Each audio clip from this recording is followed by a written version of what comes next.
some weird things that they don't tell you in your first trimester.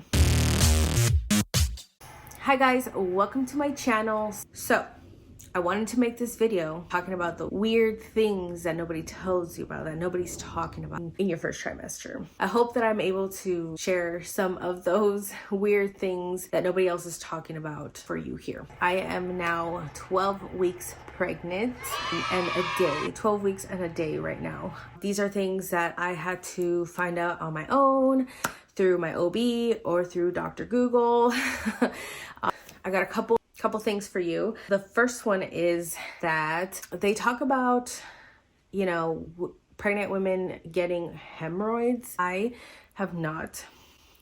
Okay, I'm crossing my fingers that it does not happen.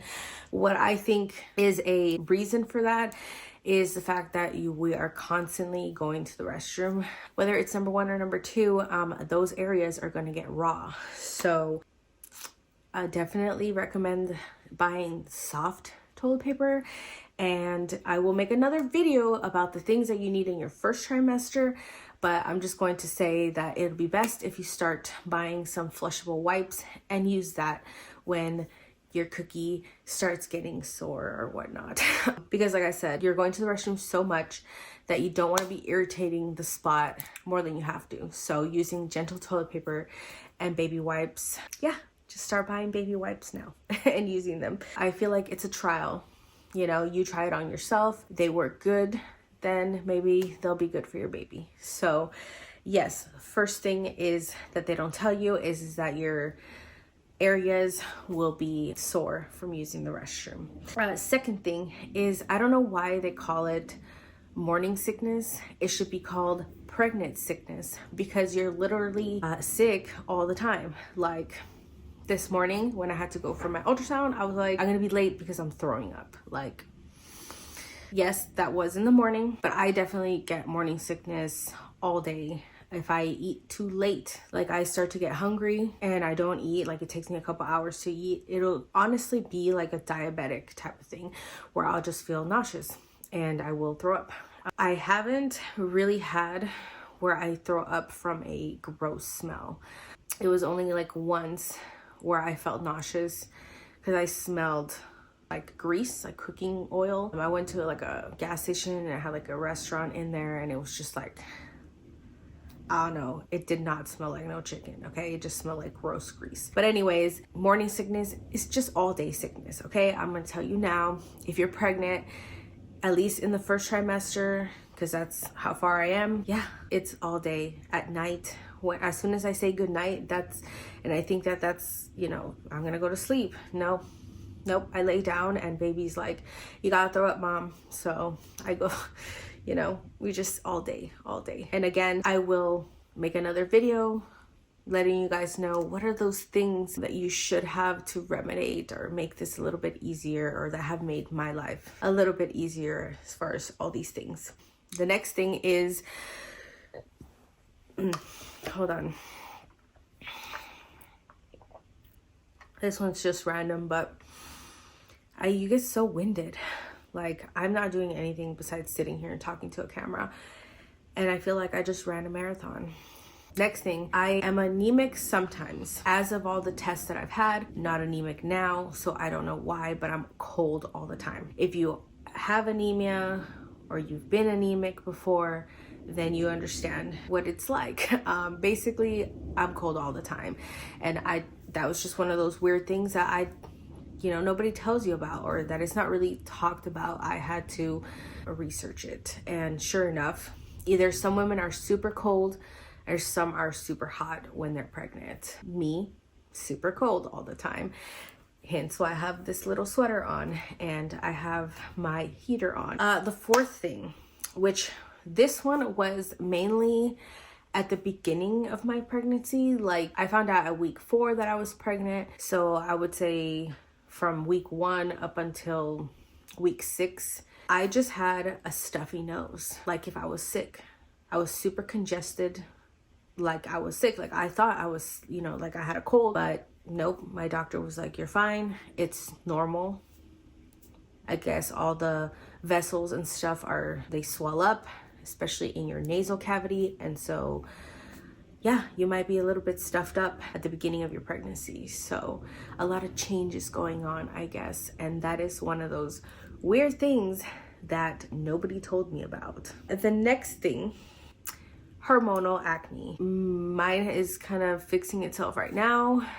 You might not even be able to tell, but basically if you get it when you're on your period, you most likely will get it while pregnant, at least in the first trimester. Like I said, I can't speak for any of the other trimesters, but it's hormonal. You know, we're creating a lot of HCG that, you know, is how we develop life. And so, yeah, some of us are not going to have beautiful glowing skin, sadly, during pregnancy. So the only things that I find that help with this is barely enough a moisturizer. I was never a moisturizer girl.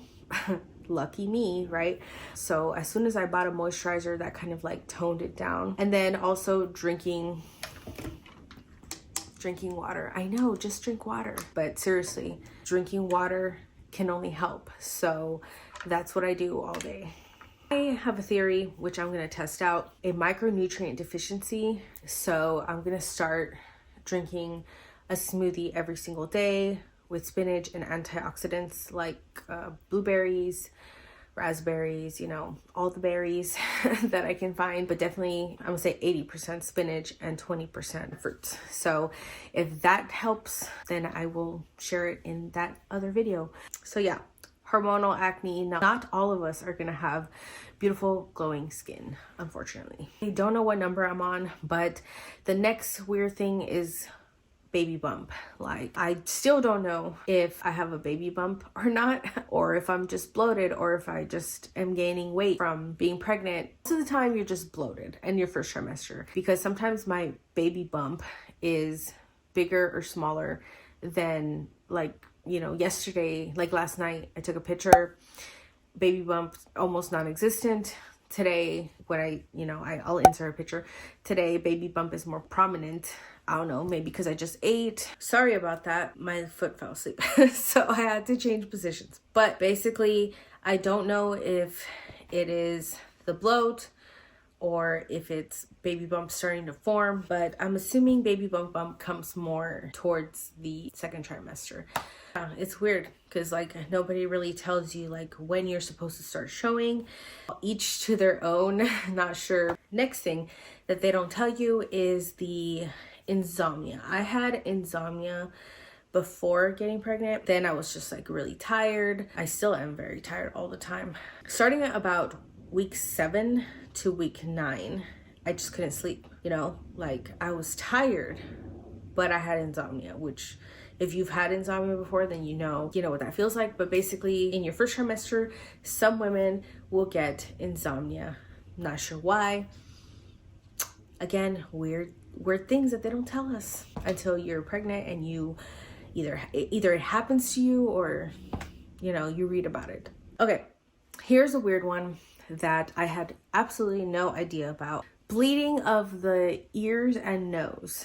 I did not get a nosebleed. Actually, I did. So bleeding of the nose and ears and gums. Okay, so apparently all of these 3 things are normal. My ears started bleeding around week 4 and 5. Just random. I was sitting there talking to my friend and I felt something wet on my ear and I look at it and it's like bleeding. I thought I was dying. I guess it's normal. Don't panic if it happens to you. I panicked for you. So basically, I guess, you know, like I said earlier, capillaries are swelling up and some of them might burst, especially because you have very tiny ones in the ears, a lot in the nasal cavity. So all normal. As far as the bleeding gums, I didn't get an explanation for that. I'm assuming it's the same thing, and that just kind of lasted a week. They recommend, you know, going to the dentist to get a cleaning and of course, you know, keeping up with your dental hygiene. So it went away and it was really weird too. It was like first the top, you know, and it was swollen so much that it would hurt to eat, and then the top stopped bleeding and then it was the bottom. Yeah, I wish more women would talk about these things because I haven't seen or heard any videos where women tell you that, hey, when you're pregnant, you know, your ears and nose and your mouth are gonna start bleeding. It's fine, you're not dying. We're all good. I haven't heard anybody talking about it, and it is, what does a craving feel like? I haven't gotten any weird cravings, I have to say. I'm waiting for those, you know, like pickles with peanut butter or something. But what does a craving actually feel like? It starts off with a thought. If I could describe it to my best ability, it starts with a thought, and you just, like, for example, I was craving hot chips, so hot Cheetos, okay? So let's just talk about hot Cheetos, for example, right? It starts with the thought, I want hot Cheetos. And then you start visualizing like what it's going to sound like when you crunch into it, what the chili is going to taste like in your mouth, the sound even. Like, it's just a constant thought of that food that you want to eat. And no matter what I do or what you do, at least for me, if I can describe a craving, and you can comment down below if, you know, it's just like you can't stop thinking about it until you have it, and then you just savor it. You just savor the craving. It tastes so good. There really is no saying no, you can't have that craving, because like I said, you just keep thinking about it and thinking about it. Yeah, baby wants what baby wants. So yeah, even my mouth started salivating right now when I started thinking of it, which is weird because I don't want hot Cheetos right now. But that, if I could describe what a craving, you know, tastes like, feels like, it would be that. Just like this uncontrollable urge to have something, and you just, in your head, you just start thinking about what's it gonna taste like, what's it gonna smell like, what it feels like in your tongue as you're chewing it and you're dissolving it, all that stuff. I hope this video was helpful to everyone, and I hope that, again, I was able to share some weird things that nobody else is talking about as far as pregnancy in your first trimester. Don't forget to like, comment, and subscribe so you don't miss out on my journey. And yeah, if you made it this far, thank you so much for watching. I'll see you guys next time. Bye, cuties.